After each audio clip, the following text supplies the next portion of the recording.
everyone knows about the Roman Empire. And why not? They ruled over a large part of the world and immensely influenced Western civilization. But Italy existed before the Romans made it their own, and it comprised of a variety of cultures and people.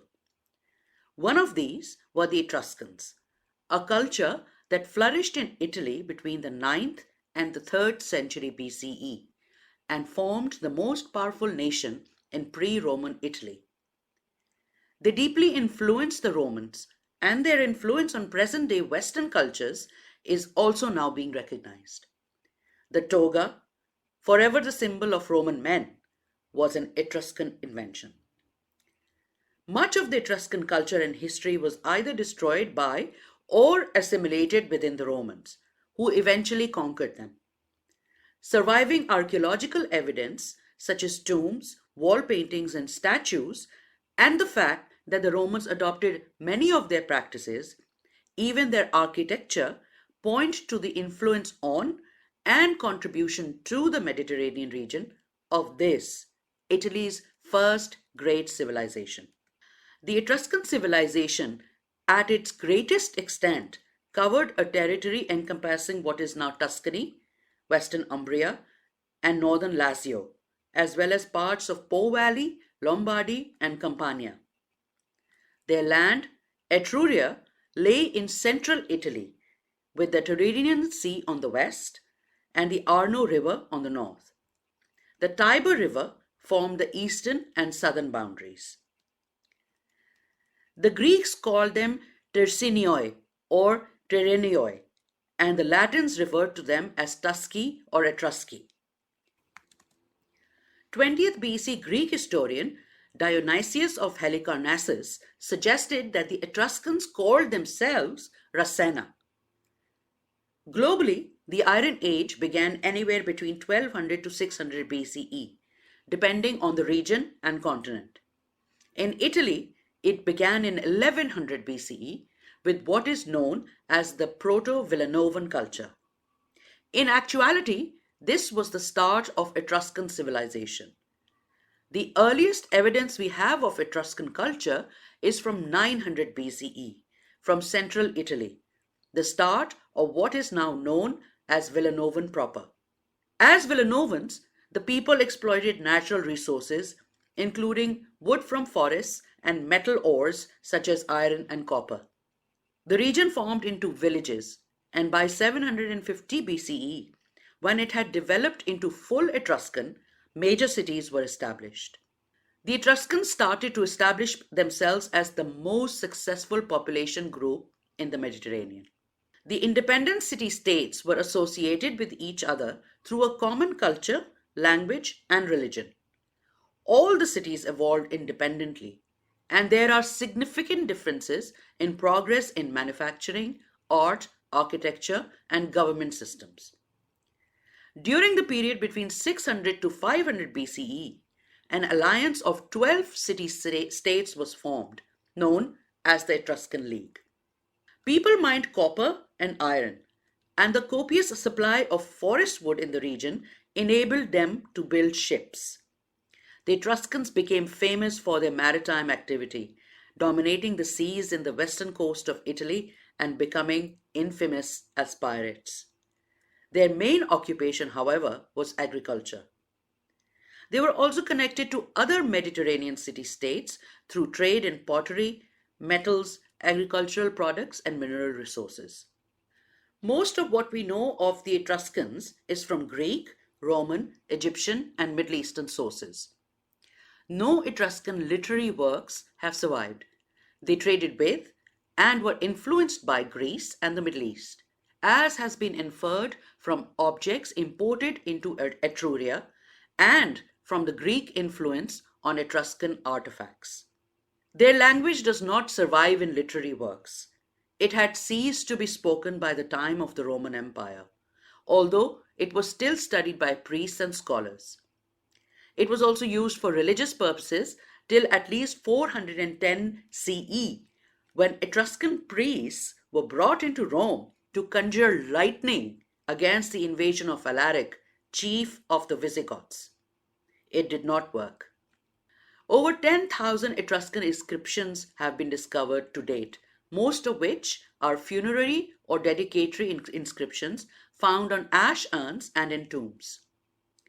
Some engravings have been found on Etruscan mirrors, coins, dice, and pottery. One of the most famous is that of the Zagreb mummy wrapping, found in the 19th century in Egypt and taken to Yugoslavia. Originally a linen book, it was later cut up to be wrapped around a mummy. The inscription comprises of 1300 words written in black ink and is the longest text yet discovered. It contains a calendar and instructions for religious sacrifice.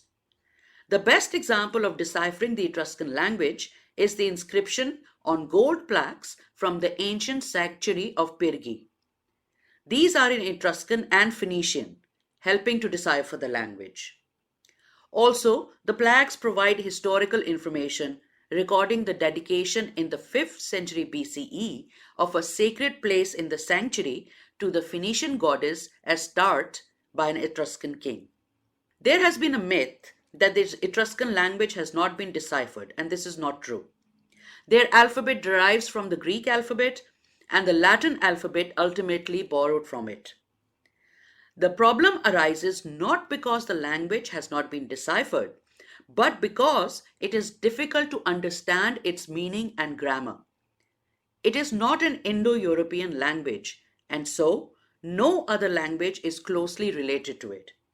Still, it was not completely isolated and has commonalities with many Indo-European and non-Indo-European languages from Western Asia, East Central Europe, and the Central Mediterranean.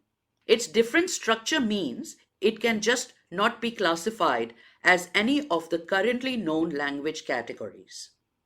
There is, however, a lack of Etruscan literature, so archaeologists rely on funerary, urban, and sacred artifacts to understand Etruscan history, culture, and religion. For example, the remains of a city at Marzabotto shows that the city was laid out in a grid, making the Etruscans among the first in the Mediterranean to do so.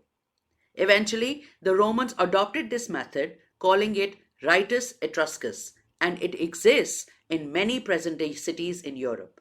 Examples of tombs from the 6th century BCE found at Caere show that they resemble actual Etruscan houses with windows, doors, columns, ceilings, and even furniture. Tombs found at Tarquinii are replete with frescoes showing funerary celebrations, perhaps depicting the afterlife. The Etruscans believed that human life is just one part of the larger cosmos, controlled by a pantheon of gods, and their main god was tin. According to Roman writers, the Etruscans regarded all plants, animals, and birds as sources of knowledge of the gods. And these gods had communicated through a prophet called Teges, a child with the features of an old man who sprang out from a plowed furrow. The various deities that inhabited the sky manifested through natural phenomena such as lightning and revealed their intentions and requirements through the entrails of animals. So, the art of divination or augury by using these entrails was very popular. Some of the gods were later equated with the Greek and Roman ones. Based on Greek accounts, especially of Herodotus, it was believed that the Etruscans originated in Lydia in Anatolia, which is modern-day Turkey, and migrated to central Italy. However, it is also thought that they were a local culture that emerged and gradually evolved in Italy before the Romans took over. Other theories suggest that these people migrated into Italy from the north. There are, of course, the aforementioned Greek and Middle Eastern influences through trade and people migrating from the Levant and Greece. None of these confirm the origins of the Etruscans. Perhaps they were all interrelated and influenced the civilization, just as the civilization influenced others. Etruscan women had more freedom than their Greek and Roman counterparts. They formed an integral part of the family unit, were educated, could own property, and even participated in public life to an extent. Initially, Etruscan government was a monarchy, which then evolved into an oligarchy. Males of certain clans had higher status in society and dominated key roles in politics and religion. Etruscan culture went into decline from the 6th century BCE. The seventh and final Roman king before the establishment of the Roman Republic was Lucius Tarquinius Superbus, an Etruscan migrant who reigned from 535 BC until he was overthrown in 509 BCE, initiating the decline of the civilization. The Etruscans also experienced losses to their marine fleet and attacks on their ports by the early 5th century BCE. And then other Italian tribes started taking over. The Celts also infiltrated and overpowered Etruscan communities by the mid 4th century BCE. Eventually, they were completely submerged into the growing power that was Rome in the 4th century BCE. The end came in 90 BCE, when Rome granted citizenship to all Italic people, effectively eliminating the autonomy of existing Etruscan city-states. Wars, brutal Roman colonization, and land grabbing added to this change. By the time of Augustus Caesar in 31 BCE, the Etruscan language was completely overtaken by Latin. The Romans would adopt and adapt Etruscan architecture, their victory processions that evolved into Roman triumph, their divination practices, and of course, the toga. And their language donated many words to other languages in Italy, as well as influencing the runic script of Northern Europe. So, next time you read about the Romans, remember there were people in Italy before them, the Etruscans. Thank you for joining me. See you next time. Hello everyone. Welcome to 360 on History, your one-stop resource for blogs, podcasts and videos on science, history and nature. Please check out the website 360onhistory.com, join us on social media and subscribe to 360 on History podcast on YouTube. You can also subscribe to the audio version wherever you get your podcasts.